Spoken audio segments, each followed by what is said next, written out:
Hey guys, what's going on? It's your boy Saglitch, aka Say. Today I wanted to bring another part to my series, or to my channel, another series to my channel. If you guys don't remember, if you haven't been subscribed to me long, I used to do a series with the Wyoming Cowboys in the NCAA Football 14.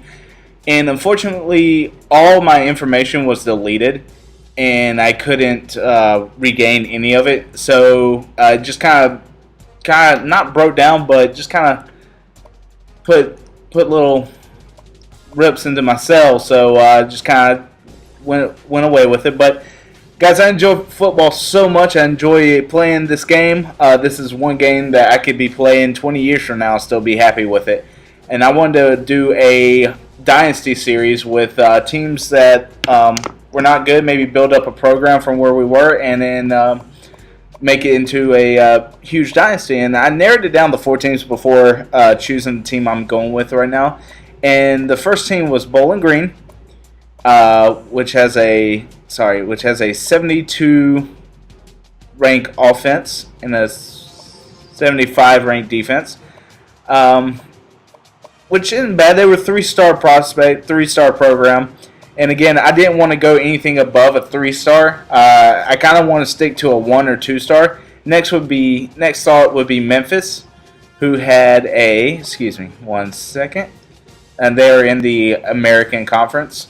They have a 72 offense and a 70 defense, which I took into account these rankings as well as the conference that you play in. I didn't want to have a cupcake conference, which is not saying that it's a bad conference, but I wanted something a little bit of a challenge, and I wanted to build up and make these games realistic. Next would be Vanderbilt, who's ranked top 25, and their offense was 84 and an 82 respective defense in the SEC. Next would be Wake Forest with an 83 offense and an 85 defense, and they're in the ACC, and yet they are still a 2-star program. So after narrowing it down, talking to a couple of friends, getting their input, I took every little bit of consideration, and I didn't want to be, I don't know, it was tough for me to think of what I could do and how to build this game as how I want it. So I wanted to start with something not too bad. So Memphis kind of took sail from there as a 1-star program. Not saying that Memphis is a bad team or anything and have no good players, but they were in the American Conference, and not saying that's a horrible conference, but it's just not something I want to be in. As along with Bowling Green, 72 offense with a 75 defense, it'd be nice to play as them, even though they are a 3-star program, or 2-star program. It's just that the Mid-Atlantic Conference is also not the biggest conference and does not have the best of teams as far as going against the opponents would be. So with that being said, it automatically limited those two, and which led to Vanderbilt and Wake Forest being my 2 top teams to go with this dynasty with. And so narrowing it down, I looked to see what would have been a better place to rebuild. And with that being said, a top 25 team having a really good offense and pretty good defense, which is interchangeable for both Vanderbilt and Wake Forest. I decided to go with the 2-star team, going with the ACC, and I decided to be the head coach. That way I could be in charge of both the offense and defense. And looking at the contract here, it has 7 years for the head coach job, and their expectations are 7 wins a year. And so hopefully, we can go undefeated. But with that being said, we will take into account this 7-win season, or 7-win a year approach, and work our way from there. And as you see here, we have upgrades, and anything to do with recruiting right away for the head coaching is needed, and the offense might run some up-tempo stuff with Steve Labotzi. Brian Noor get my pass rush going with that, and also with Coach Mike Williams having his approach towards the recruitment age, first of all, trying to find a gem if possible. So with that being said, let's get on to the actual depth chart. Let's see who is on the team and who is worth mentioning. So let's go ahead and see who's here. Let's look at the depth chart. This is the only way custom schedule. And I'm not going to change anything this season. I want it to be as though, I'm taking over for this team. They already have everything set in place. But with that being said, I will be looking towards scheduling no FCS teams ever again. First week is FCS Southeast. Second week we are at Boston College with our first AC. Okay, week 3 we will be home against Louisiana Monroe. Week 4 we will travel to Army. Week 5 we will be at number 9 Clemson. Week 6 we will play home against our rival NC State. Week 7 we will have a bye week. Week 8 we'll play against Maryland. Week 9 at Miami. Week 10 at Syracuse. Week 11 we'll play home against number 14 Florida State. Week 12 open. Week 13 we'll play against our rival Dukes. And week 12 we will have against Vanderbilt. Now let's get into seeing who all is on the team, what their ranks are, and where they sit on the depth chart. And at quarterback we have Tanner Price, number 10. He's a senior redshirt. He's 83 overall, 73 speed. More of a pocket passer, but if need be, he can get out of the pocket and roll around. As you see here, our backups Tyler Cameron and Sousa. Number 25 is our starting halfback, Harris. He's 89 speed, 83 overall, very agile. Fullback, Garside. Wide receivers, Campanaro is our other impact player on offense. He's a possession receiver, but can make plays when need. As you see here are the other wideouts. I was surprised about the tight end, Rook. He's decent speed, big, and able to catch the ball when need be. So as you see here, I'm not making any changes to the starting lineup for the first year. The coach had it there, and I'm going to respect it and use it as need be. All right, and here we go with the defensive side of the ball. Zach Thompson, Whitlock, and Redding are going to be looked at to the top 4 spots on the line. Allen and Olsen are 2 impact players on defense. We'll be looking at them for the 4-3 look. Oh, excuse me, Jackson's the impact player, number 39, right outside linebacker. And Johnson and Knoll be taking 2 spots on the outside, Ramsey being the nickelback, Marshall being the free safety, and Lowe as the strong safety. Now let's get into the special teams. Kicker Headland, sophomore redshirt. Punter Canal is going to be a sophomore as well. Our returner Orville and Comparado, our punt returner. And that wraps up the players on the team for the depth chart. Now let's go up to one of the most important parts of college football, and that is the recruiting of these young talent in high school going into college. And as you can see here, I'm looking for team needs right away. Quarterback, we have a senior. Halfback, 1 senior. At wide receiver, 1 senior, 4 juniors. So we're going to have to look maybe into proving that. Senior at tight end. 2 seniors at guard, which we'll need to address. And it looks like our biggest needs are on the defensive side, with 1 necessary being a defensive end, defensive tackle, middle linebacker, and free safety. Although we will be looking to improve all aspects of the team, but we will be focusing mainly on the defensive side to get these people replaced and better players in this area. So we'll see in the top 100, see who's here. And Jim Jones is going to be the top recruit. He is a 5-star athlete, and his top 3 teams are Oklahoma, Texas, and Texas A&M. I'm always going to check the top 100 to see if there are any people who are interested in joining the team. Wake Forest, which doesn't have the biggest program size and acknowledged throughout the country, but you sometimes do get a steal. So let's go ahead with our first need on defense, and let's try to find these defensive ends. And what do we have here?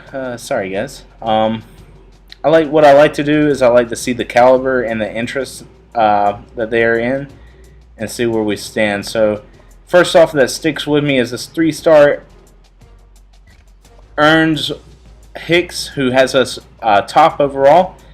He has us. He's a 3-star prospect. Next would be Clayton, which he's a pass rusher, and Mike Miles, who has us both at second. Another 3-star is Owen, who has us first on the list. And guys, I'll be more in depth through as the season goes. When we have bye weeks, this will be what I talk about.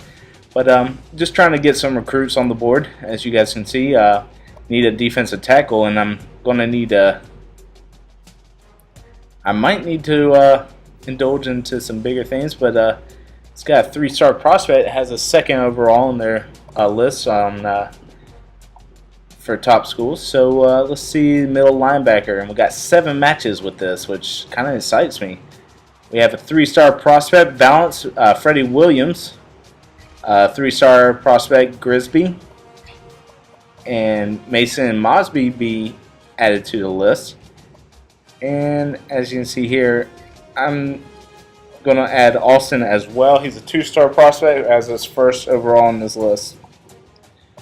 And free safety, we're going to look because I believe our starting safety's one of the best players on the team. He's actually going to be graduating after this year. So let's see if we can get a couple of safeties in our list. And first off, it's going to be 3-star prospect who has us first on the list, and it's Cronin, and Williams, a 2-star prospect that has us second overall. Now it's time to see any athletes. I like the athletes because they can be molded in any position. And some of these athletes are busts, but some of them work out perfect in certain positions. In case you need you're not sure, you got too many in one position, they can play another. You can fit them in that position and mold them that way. As you see here, we have 2 3-star prospects, one with the interest in us first, another a 3-star prospect that's a JUCO transfer as a sophomore who has his third overall. As you see here, we had 2 senior guards leaving us, and I wanted to compile a list of people, and we have Matthews, a 3-star prospect, has us first off overall. 3-star was second would be Hayford, and third with 3 stars Wagner and Lair. And I'm just trying to look and see, mess around to find a little bit more people into our recruit. And I figured, if after being 10 schools in and only one person wants to come play, I figure I can look at the pipeline. And with this, I look for the percent locked in, which means you're most able to change that. We got Smith, a 4-star prospect, and Mack, a 4-star prospect from Texas, and one more we added to the list before it went out.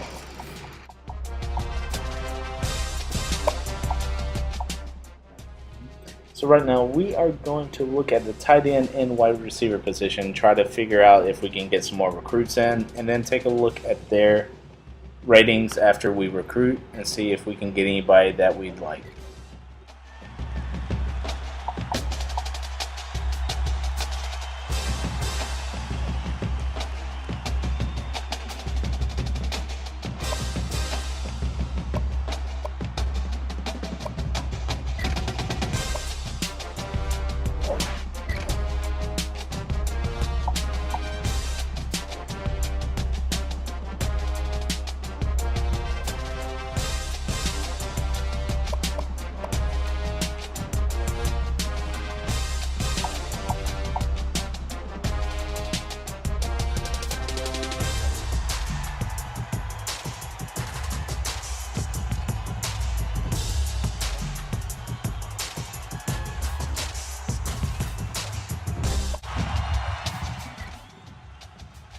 Alright guys, before the first week we are able to scout a little bit, and we can only spend 50 points for 25% of the scouting.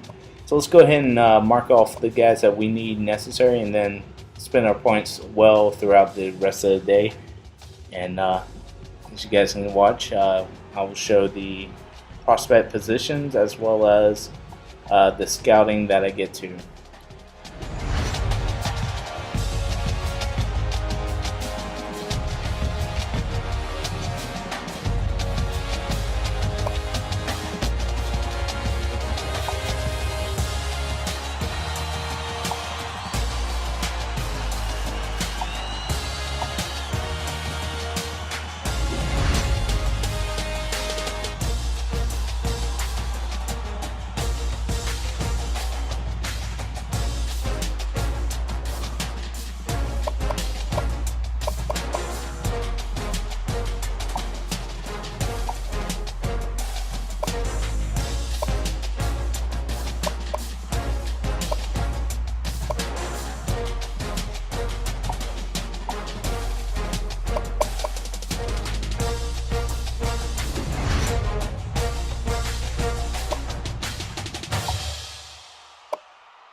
All right, guys, we got some scouting in. We're going to have to do some more as we go along with recruiting these guys. But time to start the first season of the Wake Forest Dynasty for NCAA. I hope you guys are enjoying this. If you did, leave a like, comment if you want, subscribe if you haven't. Also, check in the description below for my YouTube channel along with my Twitter account. And if you guys have any comments, any projections, any thoughts about this, please don't hesitate and let me know. But I'll see you guys next time. I hope you have a good day. I'm out. See you.